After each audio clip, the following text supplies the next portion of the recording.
সুপ্রিয় শিক্ষার্থী, আসসালামু আলাইকুম। চলে আসলাম পঞ্চম সপ্তাহের নবম শ্রেণীর বাংলা অ্যাসাইনমেন্ট নিয়ে। এই ভিডিওতে আমি নবম শ্রেণীর বাংলা অ্যাসাইনমেন্টের নমুনা উত্তর নিয়ে আলোচনা করব। আগে আমরা প্রশ্নটা দেখে নিব, তারপরে আমরা উত্তরে যাব। প্রশ্নটা ছিল এরকম, দেখো, পল্লী সাহিত্যের 5টি উপাদানের নাম উল্লেখ করে তোমার পছন্দের যে কোনো 2টি উপাদান সম্পর্কে 10টি করে বাক্য লেখো।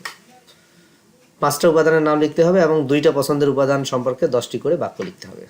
তো উত্তরটা আমরা দেখে নিই। 1938 খ্রিস্টাব্দে কিশোরগঞ্জ জেলায় পূর্ব ময়মনসিংহ সাহিত্য সম্মিলনীর একাদশ অধিবেশনে ডক্টর মোহাম্মদ শহীদুল্লাহ সভাপতিত্ব করেন।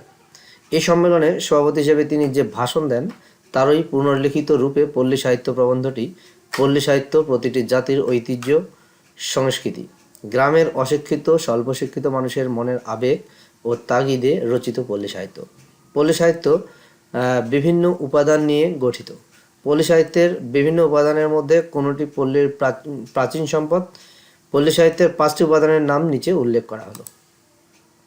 5টা উপাদানের নাম আমরা দেখব। 1 পল্লী গান, 2 উপকথা, 3 ডাক ও খনার বচন, 3 লোকগাথা ও 4 লোকগাথা ও 5 হলো ছড়া। পল্লী সাহিত্যের উপাদানের মধ্যে আমার পছন্দের 2টি উপাদান হলো পল্লী গান ও উপকথা। এই 1 নম্বর এবং 2 নম্বর এই দুইটা হলো আমার পছন্দের উপকরণ। তোমার পছন্দের উপকরণ তুমি এই দুইটা বাদে অন্যগুলোও করতে পারো, কোনো সমস্যা নেই, অথবা এই দুইটাকেও তোমার পছন্দের উপকরণ হিসাবে তুমি নিতে পারো। তো এখন এগুলো সম্পর্কে 10টি করে বাক্য আমি বলছি। পল্লী গান সম্পর্কে 10টি বাক্য নিচে উল্লেখ করা হলো। 1 পল্লী সাহিত্যের সম্পদের মধ্যে পল্লী গান এক অমূল্য রত্ন বিশেষ। 2 পল্লী গান হচ্ছে পল্লীর প্রাচীন সম্পদ। 3 পল্লী গানের মধ্যে রয়েছে জারি গান, ভাটিয়ালি গান, রাখালি গান, মারফতি গান ইত্যাদি। 4 পল্লী গানে অনেক প্রেম, আনন্দ, সৌন্দর্য, তত্ত্বজ্ঞান ও ওতপ্রোতভাবে জড়িয়ে আছে। 5 পল্লী গান জাতির ইতিহাস, সংস্কৃতি ও ঐতিহ্যের উৎস।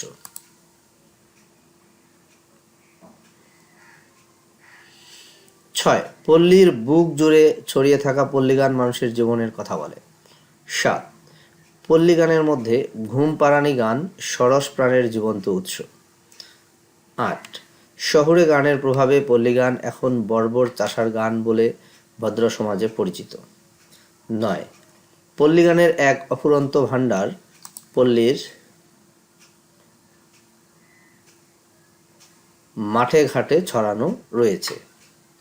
10 অন্যান্য গানের সাথে পল্লী গানের পার্থক্য হলো এই গানের সুরে ও কথায় গ্রাম বাংলার সাধারণ মানুষের জীবন বিবৃত হয়।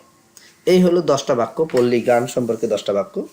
তোমরা এই বাক্যগুলো ইচ্ছা করলে আরেকটু চেঞ্জ করে আরো ভালো করে লিখতে পারো।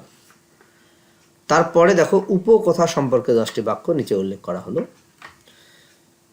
1 পল্লী সাহিত্যের এক মূল্যবান সম্পদ হলো উপকথা। 2 উপকথাগুলোতে বাস্তবতা ও কল্পকথার সংমিশ্রণ থাকে।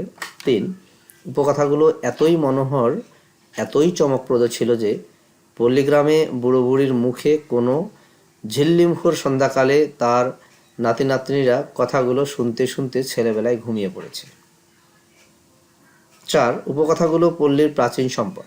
5 আরব্য উপন্যাসের আলাউদ্দিনের আশ্চর্য প্রদীপ, আলিবাবা ও 40 দস্যুর প্রভৃতির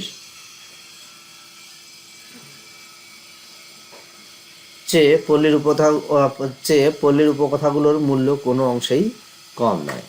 6 আজও ভারতীয় উপমহাদেশের অন্য প্রান্তে কিংবা ভারত উপমহাদেশের বাইরে সিংহল, সুমাত্রা, জাভা প্রভৃতি স্থানে উপকথাগুলো প্রচলিত আছে।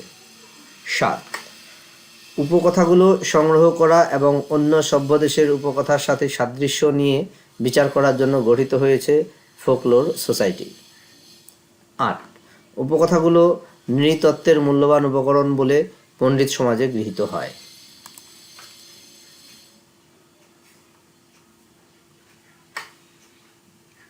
আজও হয়তো কোনো পল্লী রমণী হুবহু বা কিছু রূপান্তরিতভাবে উপকথাগুলো তার ছেলে মেয়ে বা নাতি নাতনিকে শোনাচ্ছে। 10 বাংলাদেশের সমস্ত উপকথা এক জায়গায় জড়ো করলে বিশ্বকোষের মতো কয়েক বালামে তার সংকুলান হতো না। যাই হোক, সুপ্রিয় শিক্ষার্থী, তোমাদের বাংলা অ্যাসাইনমেন্টের যে পল্লী আমরা দুইটা বিষয় নিয়ে দুইটা বিষয়ের উপরে দুইটা উপাদানের উপরে 10টা করে বাক্য আমরা লিখলাম, আমরা বললাম। তোমরা এই বাক্যগুলো হুবহু লিখতে পারো, অথবা হুবহু না লেখাই ভালো, হুবহু লেখাটা ঠিক না। তোমরা কিন্তু সামান্য পরিবর্তন করে বিভিন্নভাবে লিখবা। আর অন্যান্য যে কোনো অ্যাসাইনমেন্ট তোমাদের যদি সলভ করতে প্রবলেম হয়, তোমরা কিন্তু কমেন্ট করে জানাও। আর এই ভিডিওটা যদি তোমাদের ভালো লাগে তাহলে একটা লাইক দাও, এবং তোমরা কে কোন স্কুলে পড়ছো সেই স্কুলের নাম তোমরা কমেন্ট করো। তো শিক্ষার্থী বন্ধুরা, ভালো থাকো, সুস্থ থাকো, আল্লাহ হাফেজ।